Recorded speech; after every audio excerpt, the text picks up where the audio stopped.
Hello, Bacho. Let's read the given question. The question says a car of mass m is traveling on a horizontal circular path of radius r. At an instant, its speed is v and tangential acceleration is a. Option A given the acceleration of the car is towards the center of the path. Option B given the magnitude of the frictional force on the car is greater than mv square by r. Option C given the friction coefficient between the ground and the car is not less than a by g. Option D given the friction coefficient between the ground and the car is mu equals to tan inverse v square by rg. So इस question का जो की concept we will be using is the concept of turning of car या vehicle on flat road. Basically ये इसको हम dynamics of circular motion के अंदर इंक्लूड कर सकते हैं और we can say it as to be the application of circular motion. ठीक है, so let's try to understand this. Let's suppose हमारे पास ये सर्कुलर पाथ है, इसको हम क्वेश्चन को कंसेप्ट के साथ साथ समझ लेंगे. This is the circular path. Let's say यहाँ पे किसी इंस्टेंट पे व्हीकल है एंड यहाँ पे हमें बोला गया है कि उसकी जो टेंजेंशियल एक्सेलरेशन ए है यानी कि उसकी स्पीड कंटिन्यूसली बढ़ रही है. So let's suppose at any instant इसके पास जो स्पीड है वो इस डायरेक्शन में है v. तो इसी डायरेक्शन में टेंजेंशियल एक्सेलरेशन भी होगा a, राइट. और ये स्पीड कंटिन्यूसली बढ़ रही है.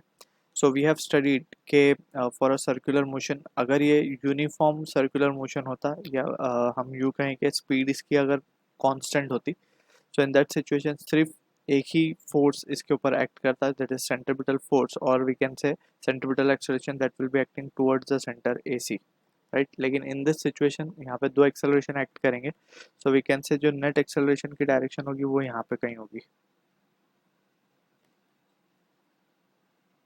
This will be the direction of A net. ठीक है, अब यहाँ से अगर हम देखें ध्यान से, सो ए नेट की वैल्यू को हम क्या लिख सकते हैं, मॉड लिख रहे हैं हम इसका. So it will be just A square plus A C का स्क्वायर.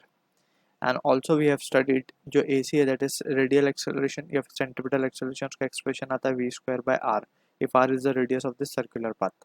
ठीक है, so from this we can say अगर हम ऑप्शन को अब देखें एक एक करके, so फर्स्ट ऑप्शन में बोला गया the acceleration of the car is towards the centre of the path which is incorrect. हम देख सकते हैं net acceleration is somewhere on this side and not on the towards the centre. ठीक है ना, so we can discard option one. अब B option की बात करते हैं, the magnitude of the frictional force on the car is greater than M V square by are. अगर हम कार के फ्रेम में आके चेक करें, सो वी कैन सी के एक सेंट्रीफ्यूगल फोर्स इसके ऊपर लगेगी M V square by R in the outward direction. ठीक है, अब वी कैन सी सिंस जो फोर्स है इसके ऊपर टोटल फोर्स एक्टिंग, अगर हम बात करें net force acting will be m into A net. इस तरीके से लिखा जाएगा इसको. सो m ए नेट की अगर हम बात करें, so it will be V square by R का the whole square plus of A का स्क्वायर. इस तरीके से लिखेंगे हम इसको. ठीक है, now we can say this is the net force that is been acting on the vehicle.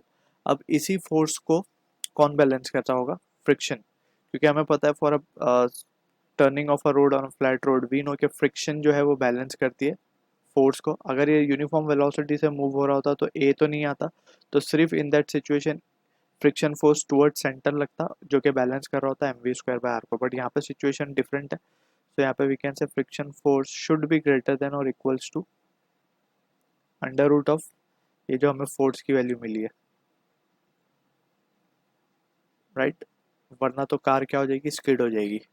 तो ये कंडीशन है सेफ टर्निंग की.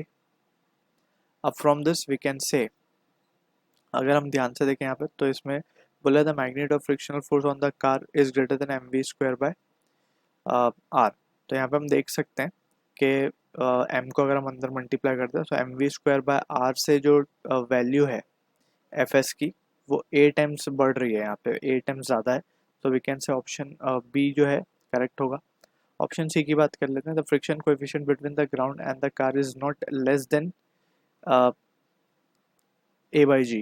तो अगर हम बात करें फ्रिक्शन फोर्स की, तो फ्रिक्शन हमें पता है फ्रिक्शन फोर्स होता है mu into normal reaction. Normal reaction will be equal to the weight of the body and it should be greater than equals to m under root of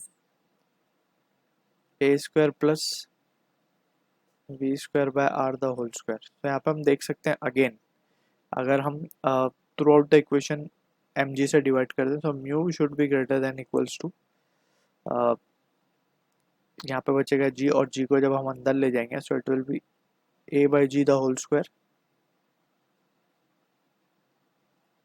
plus V square by R the whole square. तो यहाँ पे भी हम देख सकते हैं कि ए by जी से म्यू की वैल्यू ग्रेटर होनी चाहिए या फिर इक्वल हो कम से कम, so that it can safely turn.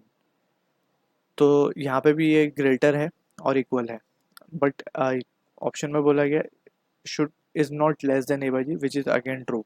Greater या इक्वल है, नॉट लेस है। ऑल्सो यहाँ पे we have missed one G. So from the situation अब हम ऑप्शन डी को अगर चेक कर लें, तो ऑप्शन डी में बोला गया the friction coefficient between the ground and the car is mu equals tan inverse V square by R G, which is incorrect. यहाँ पे हम देख सकते हैं कि म्यू की value already we have calculated, it should be greater than equals to under root of this value which we have written over here. ठीक है, तो यहाँ पे tan inverse V square by R जी वाला term will not be coming. So option B and C will be the correct answer for this question. I hope you understood the solution. All the best.